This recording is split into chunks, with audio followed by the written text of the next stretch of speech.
So when we're talking about combating corrections fatigue, when we're talking about fighting the symptoms and the side effects of our profession of working inside of a correctional facility, one of the things that we talk about is finding a healthy strategy to decompress, to help erase all of the negativity that we see.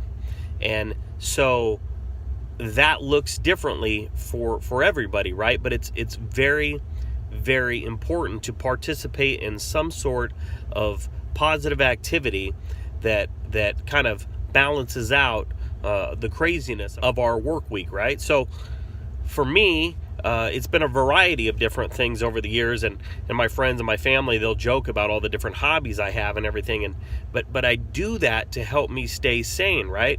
Because I'm always trying to find an escape from the things that I've seen and said and done and from my own mind, really. You know, I was watching a TV show a while back, and I was sitting with some friends and family, and it was something stupid like the history of Hot Wheels or something goofy like that, right? I wasn't really paying attention, but there was this guy on there, and he was talking about how he was a police officer, and to help himself unwind on his weekend, he would custom paint Hot Wheel cars.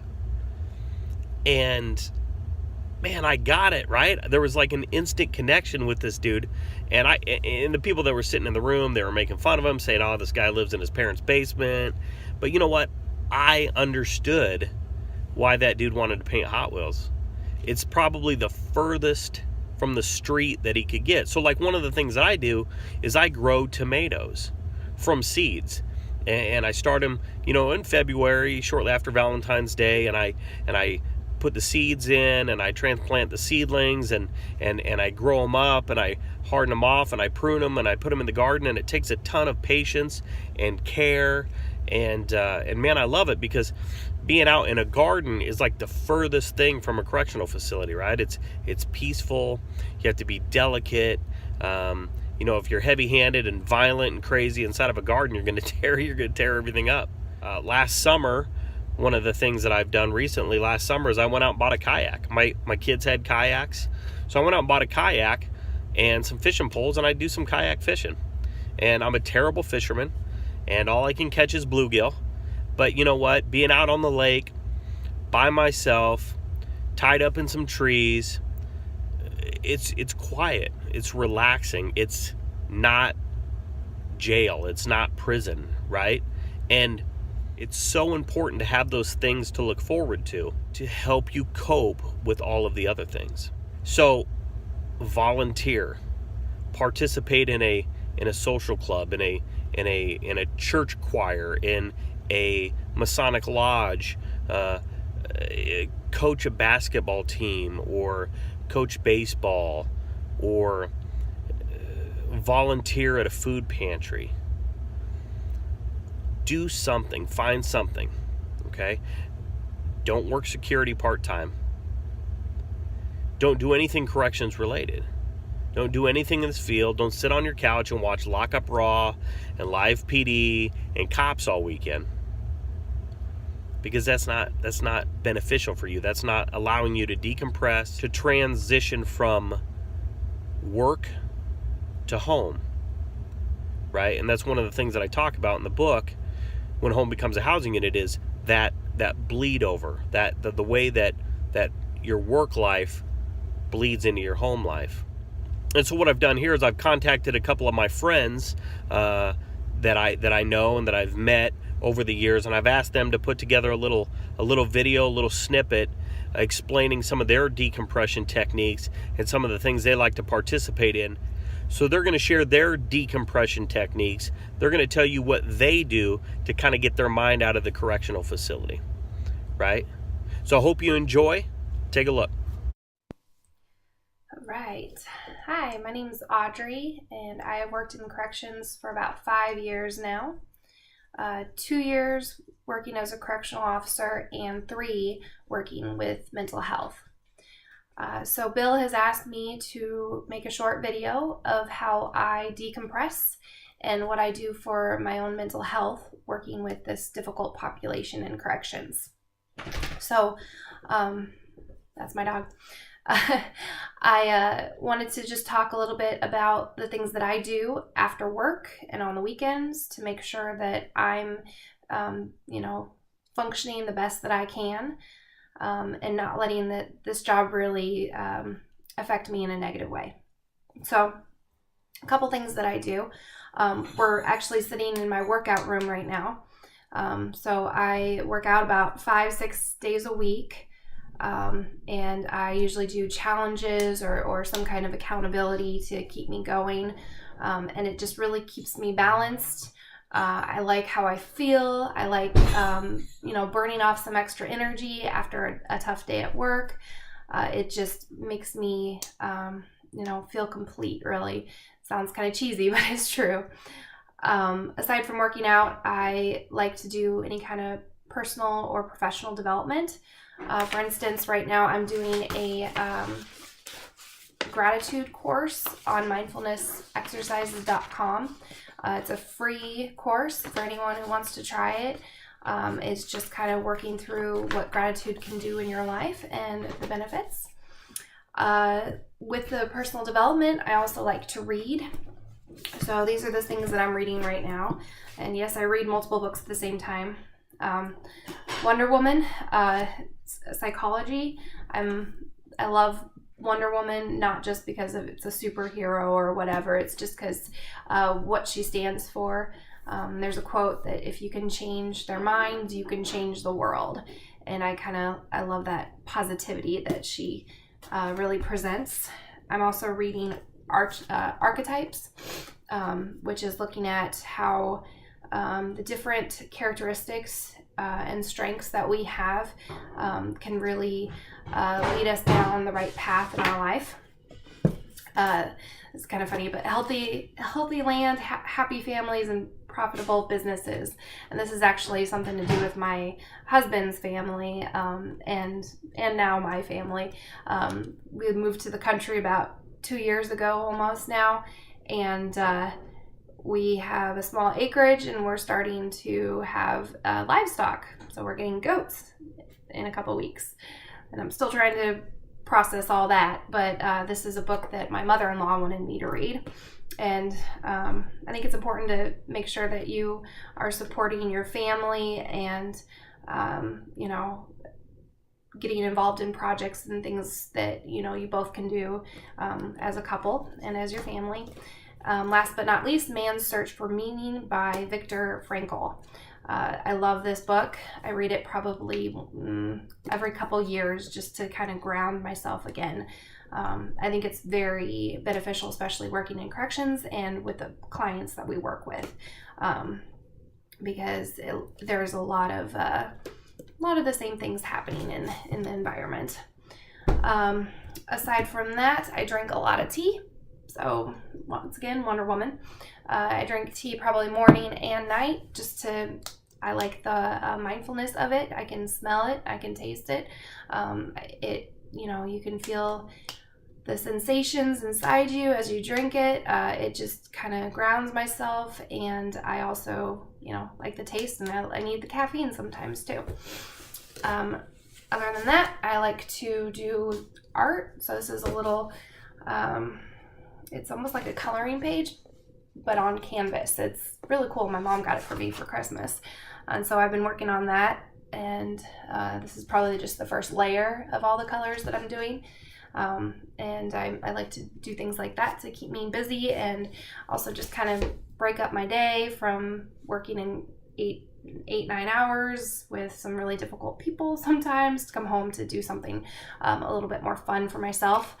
Aside from the things that I do daily, my husband and I are scuba divers, so we try to go on at least one vacation a year to keep going with our certification, and it's just an amazing experience. So yeah, those are some of the things that I like to do. This is going a little bit over time, but I think it's important to talk about what it does for my mental health. So working in corrections, there's the potential for trauma, secondary trauma, feeling like you're burnt out. So these things really help me kind of balance out my life, and I don't let those negative things into my life as much as I used to. On a personal note, I have struggled with depression and anxiety in the past, and when I started to really pay attention to my self-care and how I decompress, I don't have near as many symptoms. If they do come up, I feel like I have a stronger foundation to work on them and not let them affect me in a really negative way. So that's kind of my self-care in a nutshell, and I'm gonna go do some yoga. So thanks a lot. Good morning. My name is Jason Hollabeck. I've been in corrections for 21 years here at the local jail here in Douglas County, Nebraska, and wanted to take a second to talk to you guys about decompression. And what I wanted to say is that I've been in some ups and downs over my 21 years working in the field of corrections, and unfortunately I've tried some negative things to decompress. I used to drown my stress in the bottom of a bourbon bottle, scotch bottle, and have a few glasses every night, pretty much 7 days a week, to try and kind of mask the stress that I dealt with, and called it a nightcap and just told myself that it was something to kind of calm my nerves and relax after a hard day. And unfortunately for me, I found it to be kind of a negative in my life. And the one thing that I've found that I've went back to and has been pretty much my go-to is just simply going to the gym. I'm not a cardio guy. I don't go and run. I don't go do 5Ks. I don't do, step aerobics or anything like that. But I do like to go back and just put my headphones in, crank up some good music, a nice hardcore playlist, and just hammer out some weights. I'm a free weight guy, and went back to my basics. Now, one thing I will say is, working in our field, I do know you come home and your brain's fried. Your body finally kind of decompresses and lets down from that adrenaline high. We're kind of hyper vigilant throughout the day. Our nerves are on edge because we have to kind of be geared for the worst case scenario at all times. And I know when you finally get home and you let your guard down, you kind of crash and you don't have that energy. What I want to say is that no matter what you do, whether it's lifting weights, if that isn't your thing, whether it's playing music, listening to music, writing in a journal, drawing, something as simple as just putting your shoes on and going for a walk with the dogs, the kids, the wife, or if you do it solo, that's your thing. Don't allow yourself to just sit on the couch and not decompress. I find it important, even days when I'm tired, I make myself go to the gym, and even if I get a half-hearted workout in, it's better than just sitting on my couch and not doing anything about it. It's getting the blood pumping, it's getting some of that stress and that frustration out, and I find myself to be kind of at a better inner peace. I find my homeostasis where I can be that better father, that better husband, that better coworker, better friend to everyone in my life. So please do yourself a favor, find what works for you. Don't allow yourself to make excuses on you're too tired, you're too busy, you've worked too much overtime, and get out there and live life so that you can live a longer life and enjoy the end of the road when we finally reach our retirement, so that we don't become one of those statistics that we know in corrections. All right. Thanks again, Bill, for choosing me to put a video together. I hope this helps, and keep fighting out there. Hi, my name's Tracy Donovan. I've worked for corrections for about 4 years almost. I've worked as an officer, corporal, caseworker. Now I'm a case manager at the Work Release Center. One of the ways I like to de-stress is by making cupcakes. I actually decorated cupcakes before I started working in corrections. That was what I did before I actually moved to Nebraska. So I like to do it now to de-stress. Most of the time when I make cupcakes, it's for my coworkers. I just made some tonight for a coworker's birthday. They'll usually ask me to make them, and if I have time, I will. It's one of the ways that kind of calms me down. I can just zone out with music, bake, and I get to be creative. So it's one way that I get to just kind of do whatever instead of doing things that are structured that I have to do at work. I just get to be creative. So the ones I made tonight are chocolate caramel cone and just plain vanilla, because there's two types of people in this world. So here's, let me see if I can get a view there. There's the chocolate caramel cone and there's the vanilla ones. So that's one of the ways I like to de-stress, and I bring treats to my coworkers, and that helps them de-stress for a little bit until they have to get back to their unit. So thanks. Hey, what's up, guys? So I was asked to do this video about decompression after working a shift in corrections. So I wanted to talk a little bit about, what I do just to make sure that I stay mindful and de-stressed, which is kind of a oxymoron if you think about it, because we go to work in a stressful environment where everybody potentially wants to cause you more stress just by being there. And then you come home and you have to live this normal life, or what you think is normal. So a lot of times we deal with death. We deal with people losing people on the outside of the facility, and we have to deal with their emotions. We deal with anger. We deal with rage. We deal with everything that we normally have as human beings, and we have to suppress our own emotions just to deal with theirs. So noticing that is one of the biggest things that we can do. I can't tell you how beneficial it's been to say, I can't fix what you're going through, but I can listen to what you're going through, and I can make an impact by being there, planting a seed for you, but I can't make right what is going on in your life. You know what I mean? One of those big things is making sure that I know that I'm not responsible for the outcome of your life except for making it better. Coming home, I love watching movies. I mean, any type of movie that's funny, anything that takes my mind off of the prison, takes my mind off of anything that has to do with security. I mean, anything at all. Cartoons to action movies to Marvel, DC Comics, to all my DC fans out there. Deadpool, yeah. So, anything that I can do to decompress and make sure that my life's going a little bit smoother. Some of these things are little. I like to go for drives. I'll get in the car, turn the music on, and I'll just go. I work 5 minutes away from my house, so there's really not a decompression time in between. So by the time I get off work, start my car, get home, I have to be this normal, happy-go-lucky person. Well, it doesn't always work that way.